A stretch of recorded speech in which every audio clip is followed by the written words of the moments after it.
Feromonlar haqiqati haqida gapiramiz. Feromonlar haqiqatini aytib o'tganda bunga ishonish majburiy emas, ammo bu asl haqiqat. Feromonlar ikki xil turda bo'ladi. Bir turi bu sun'iy tur, duxiylarni turg'un turuvchi holatini uzaytiradi. Mana yuvilganda, kirganda ham kiyimlaringizdan ketmaydi. Misol, bu feromonlar ikki xil turda olinadi. Buni xatarli, xavfli tomoni yana ikkinchisi shundaki, buni originali bo'ladi. Sun'iy olingan feromonlar qo'rqinchli emas, ammo haqiqiy ana buni ilohiy yo'l bilan olingan feromonlar judayam xavfli va judayam inson hayotini xatarga soladigan holatlar bor.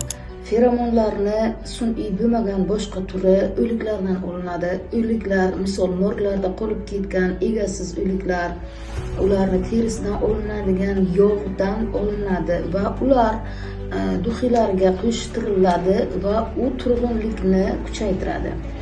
Yakson sarson ruhlar o'sha duxiylarni izidan tushadi, bilinmas qudratlarni ovora bo'lgani uchun keyin o'z jazosini o'sha feromonlik duxini ishlatgan odamdan обязательно o'ch oladi, albatta o'ch oladi. Buni bilish zarur. Shu uchun iloji boricha feromoni bor duxiylarni ehtiyot bo'lib olib ishlatishni tavsiya qilaman.